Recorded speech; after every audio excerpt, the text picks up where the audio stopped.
Okay, baka naman gusto nyo ring alisin yung takip para makita namin kung gaano kayo kaganda. Kasi alam ko, magaganda po kayo.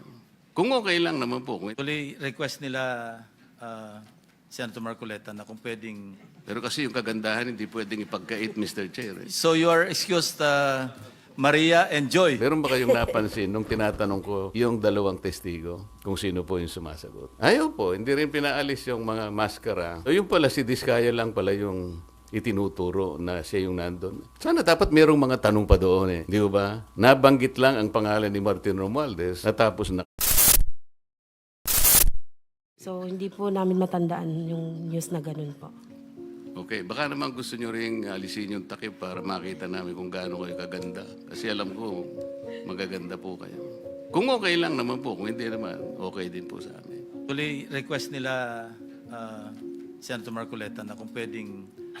Kaya nga Elias yung ginamit ko, pinuko naman Oo yun nga yung pangalan eh. Pero kasi yung kagandahan hindi pwedeng ipagkait, Mr. Chair. Salamat po, Mr. Chair. Okay, so let's move on. So you are excused, Maria and Joy. Elias. Balik po tayo dun sa dalawang testigo na iniharap ng chairman ng Blue Ribbon na nakatakip ang kanilang muka, yung dalawang binibini na di umano ay mga staff ng nagre-renta dun sa bahay na pag-aari ng isang tao. Meron ba kayong napansin doon nung ako'y nagtatanong sa kanilang dalawa? Sana po ay makapagtanong naman ako sa inyo. Meron ba kayong napansin nung tinatanong ko yung dalawang testigo kung sino po yung sumasagot?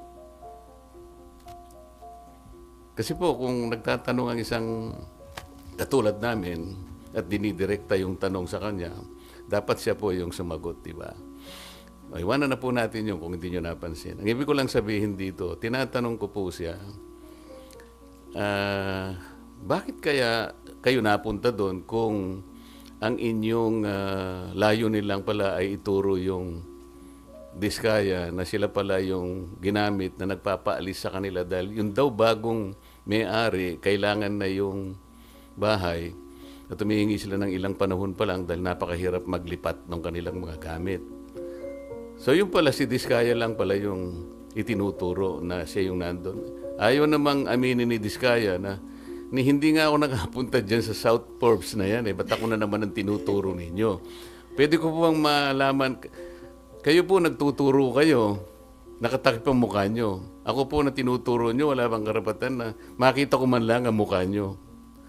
Ayaw po, hindi rin pinaalis yung mga maskara. Pero ang isa pong importante doon na dapat napansin nyo, yung sinabi nilang address, 30 Tamarind Street.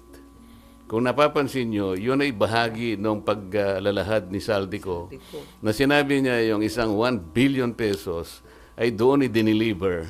Kasi yun ang drop-off point na sinabi, sabi niya ni Martin Romualdez sa akin, diyan mo dalhin. So, Tamarind.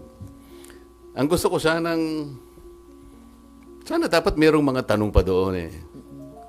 Bakit hindi natin tawagin kung sino yung may-ari? Nasaan yung kontrata nasaan yung discontract? Di ba? Nabanggit lang ang pangalan ni Martin Romualdez. Natapos na kami. Ang ini-establish pala nila na si Diskaya pumunta ron para sabihin na yung bagong may-ari, pinaalis na sila. Anong weight nun, sir? Yun nga. Wala. Kaya gusto ko mapansin ninyo lahat. Bakit kinailangan pumunta pa sila doon? Yun lang bang gagawin natin? Ang mga tao, hindi ganun ang expectation po nila eh. Kaya po siguro napilitan kami na maglabas na ng minority report. Hindi lang siya kung ano pa man bagay. Ang mga tao po kasi nagtatanong, ano po ba nangyayari na dyan? Simula po nung ako'y nawala na po na chairman at napalitan nga po. Nung ilabas namin si Gutesa, sinabayan naman yun ng aming legislative break. Matagal po yun. Hanggang sa mag-resign naman si Senator Ping. So, ang mga tao nagtataka. Ano na naman ito? Wala na bang ano ito? Wala bang closure ito? Hindi ba natin malalaman kung sino talaga ganito? Kaya napilitan po kaming maglabas ng minority report. Tinawag po naming minority report for lack of better term. Kasi po kung gagawin nating legal ito na isasang-ayon natin sa aming mga committee, sa ating Senate rules, hindi pa kami pwedeng maglabas kasi kailangan matapos talaga yung committee report. Hindi naman po kasi namin malam kung kailan ba talaga matatapos ito. Kasi nakalagay sa rules namin, kung merong dissenting or concurring opinions, ay isasama na lamang doon. This is neither a concurring or dissenting report. Kaya tinawag naming minority report sa pag-aakala naming magagamit po ninyo. Nandito po yung aming observations, meron kaming findings, nandito yung issues, nandito yung mga recommendations namin, nandito po yung set of possible legislative measures na pwedeng at ginagawa na po namin na pwede naming i-file in aid of legislation. Meron pong mga potential personalities na pwede pong kasuhan. Ang totoo niyan meron po kaming nakalagay po rito Ang totoo po itong minority report na to, I had a chance of disseminating this for the first time on December 11, 2025. Meron po kasing forum sa Quezon City. It was held in MICE Center in Quezon City. I-CARE po yung host. I-CARE means Interdisciplinary Conference on Accountability, Reform, and Engagement. Ito po ay hosted by the NCPAG of the University of the Philippines. I was one of the panelists, kasama po si then Chairman Popoy de Vera, andun din po si Congressman Erice. I recall that political analyst Malu Tikia was there also. And I think the Dean of the Political Science Department of the University of the Philippines. So sabi ko, dahil kaugnay naman po sa pinag-uusapan nating transparency, accountability, and reform, I took advantage of leaving one copy to the Dean of NCPAG. Pero meron din po kayong mga kasama doon. Hindi lang ganito karami. But I thought that there were media practitioners there. Pwede malaman sino-sino po yung gusto niyong pakasuhan sa minority report? Sana, nandito po. Kayo na po ang... You will give us a copy, sir? Yes. Pero sir, pwede po, parang kahit quick rundown para sa inyo muna. Hindi mahaba ito. Hindi ako nagre-recommend. Yung evidence ang nagre-recommend. Kasi lahat nyo, mapapansin ninyo, I headed 3 investigative hearings, public hearings, when I was the chairman. And then, yung huling 3, si Senator Ping na.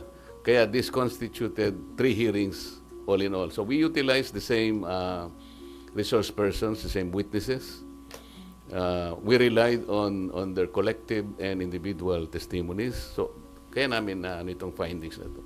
Sino po yung highest official or most prominent personality na rekomendado po ninyong kasunod? Merong question mark may nga sa... question Ano Question mark. makikita nyo rito yung mga kung... Para naman may konting suspense. Kayo nang tumingin. Sir, sorry, for soundbite purposes, sana for TV, may we get the names of who you want to be charged to sana, sir?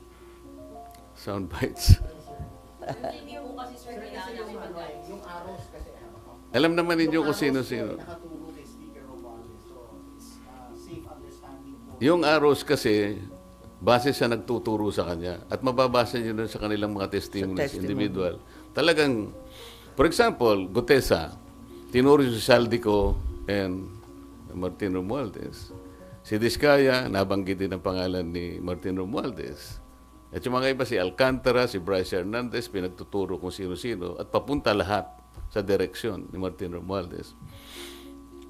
Sir, yung balikan ko lang po yung 13 namin. May balak po ba kayo ipasok na yung ownership records ng 13 namin, pati yung registration papers ng movement sa pabalikin yung dalawang witnesses at patawag yung original owner and yung renter supposedly na employer ng dalawang police dito kahapon dahil siya yung naapektuhan namin yung bahay. Hindi ba very logical na dapat ganun ang gawin? Palagi ko naman baka ganun ang gawin ni Senator Ping. Naasahan namin na yun ang gagawin. Kung yun ang rekomendasyon nyo, i-recommend natin sa Blue Ribbon. Sen Aimee At and Sen... palagay ko, may recurring names, ano?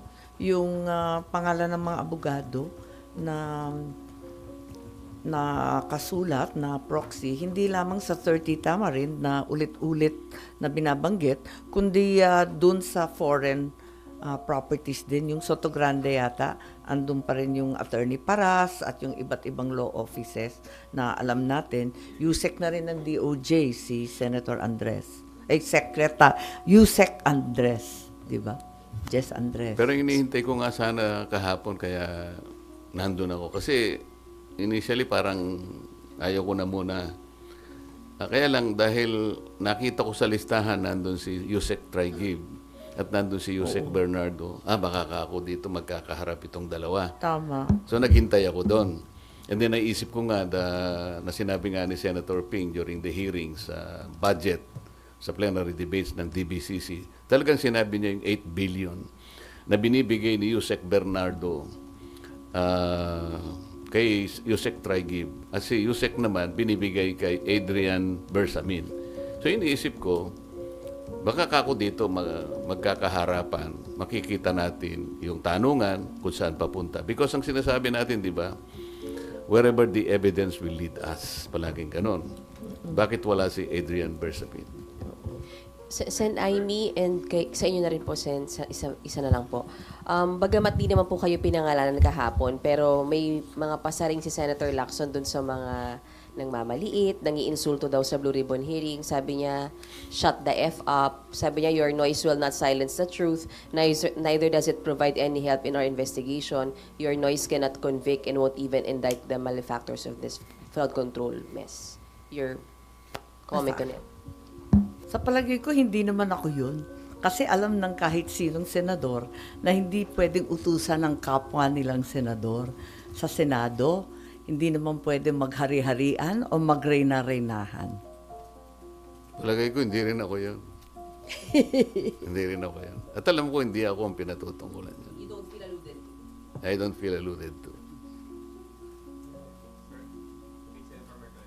Bakit hindi nyo po ipinurso yun? Kasi as you correctly pointed out, dapat nadikdik din si Yusek Traigib doon sa supposedly kaugnayan niya kay Yusek Bernardo. But hindi nyo po pinurso yun kahapon? Pati yung kay Maynard mo din po?